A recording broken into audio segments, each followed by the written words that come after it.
Okay, Junior 5, now we are going to talk about the factors that affect the solubility. From a while we said that solubility is the process of dissolving the solute in the solvent. Okay, so I have four factors, four things that if I do them, I affect this solubility. I either make it faster or I will make it slower by these factors. Okay, what are these factors? I'm going to say the four factors and then I'm going to explain each one of them. First of all, factor number one is the quantity, and the word quantity means amount. Okay, amount of solvent.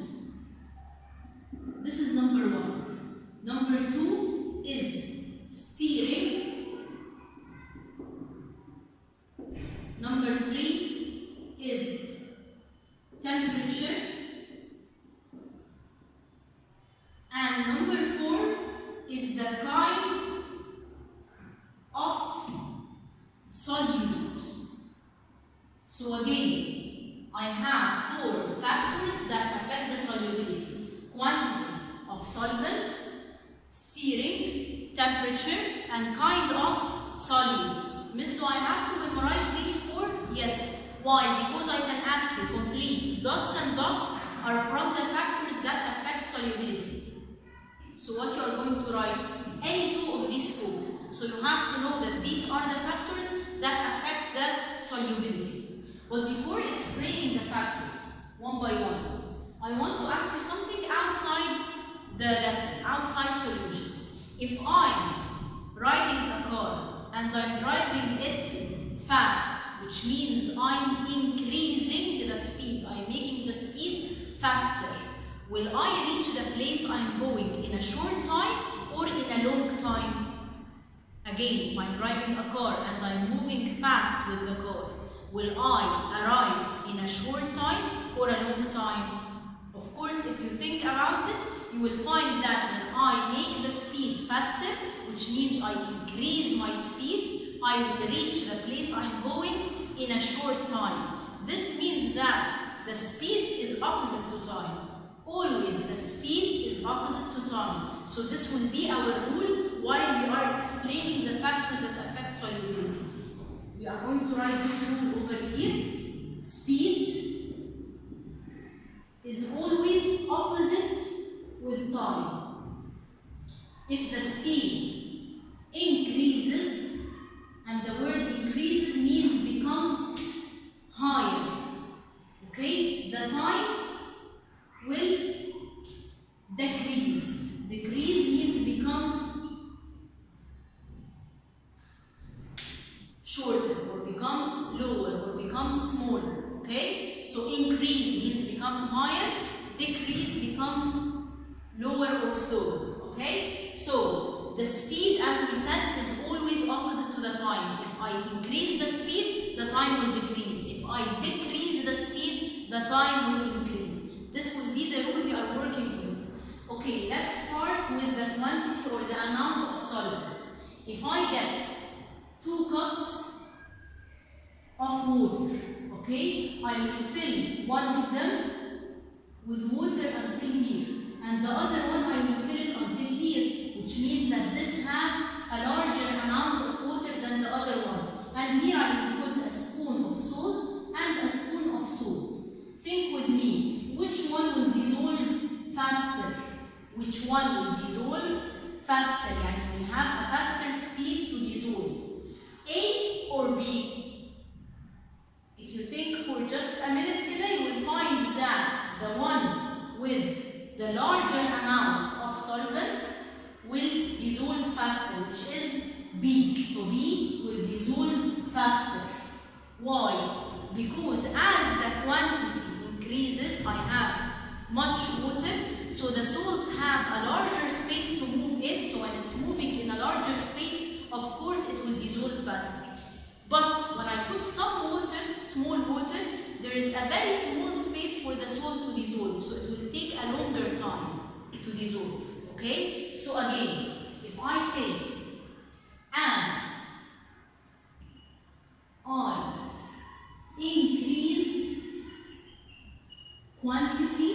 which means the amount of solvent.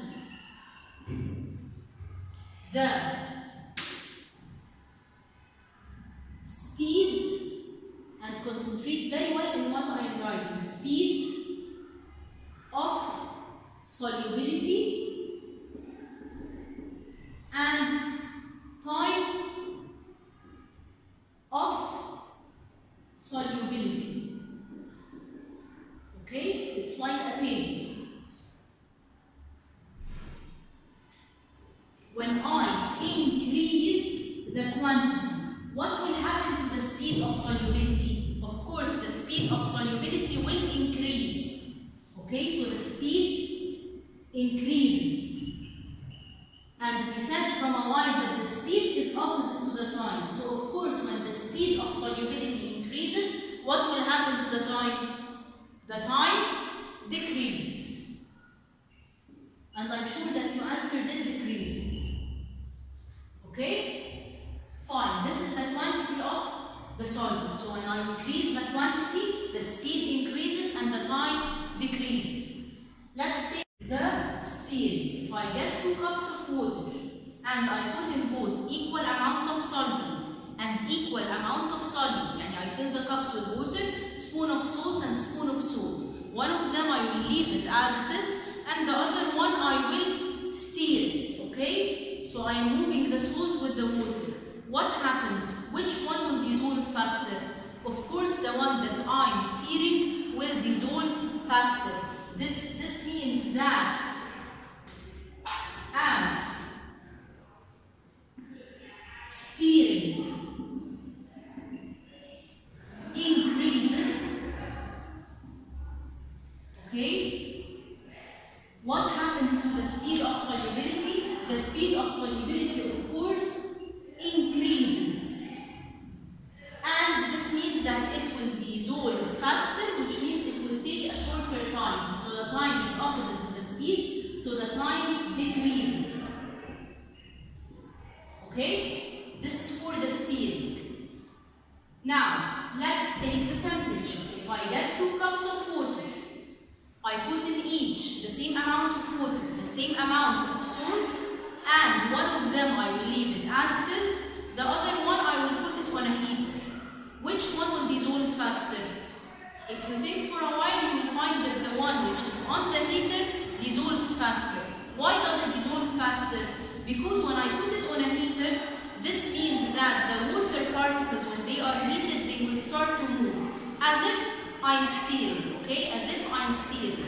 So when the particles of the solute will move, the salt will move in the water, as if I'm steering, this means that the solubility speed will what? It will dissolve faster. So the solubility speed increases. Okay? And of course the time is opposite, so it will decrease.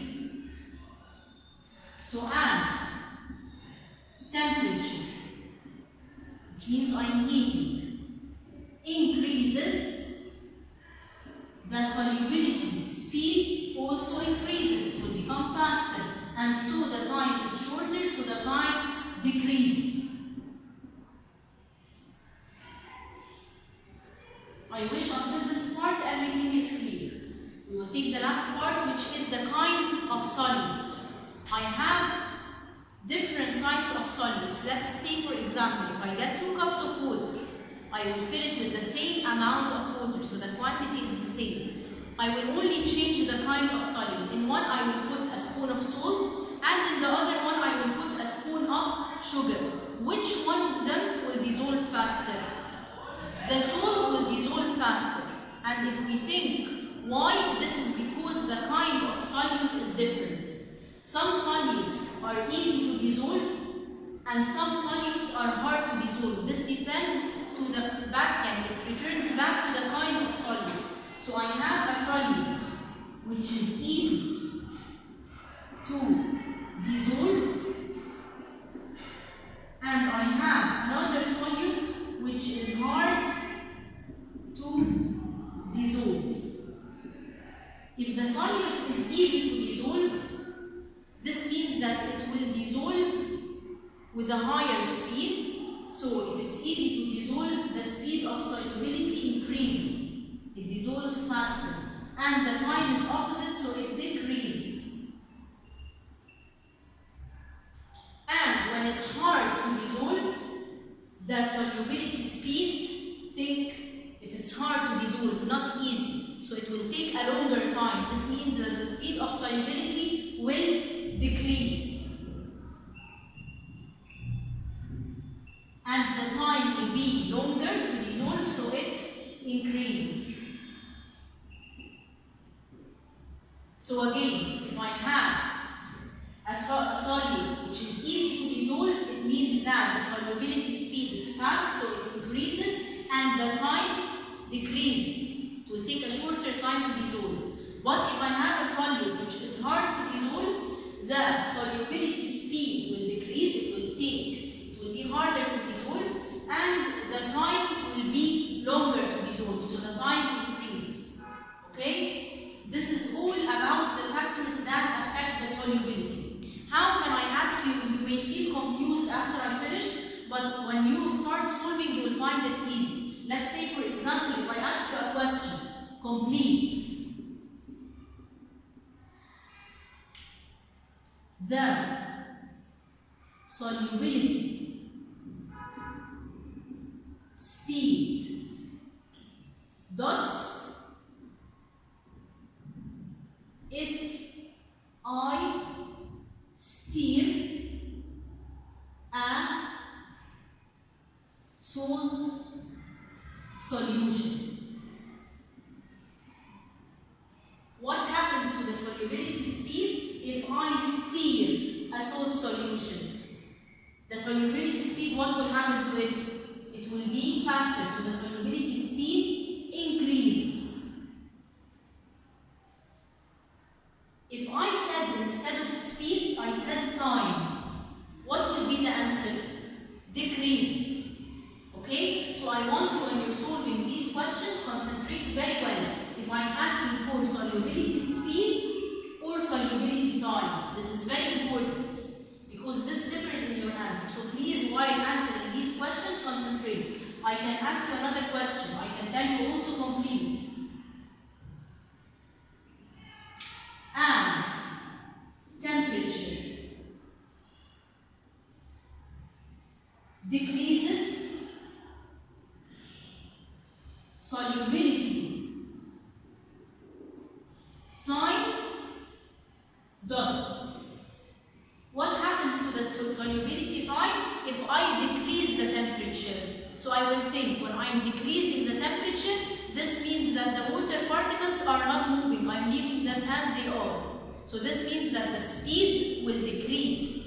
Okay? And what will happen to the time if the speed decreases? The time will be longer, so the time increases. Okay? I wish you understood the lesson. This was the last page in the lesson. It will be written something similar like this in the book in the last page of this lesson. We finished the solution like this, and we also finished Unit 2. Thank you a lot, Junior 5. And when you're studying, at the beginning you will feel confused, but then you will feel it's easy. Okay? So study it well, and when you're solving, you'll find it easy. Thank you a lot, Junior 5.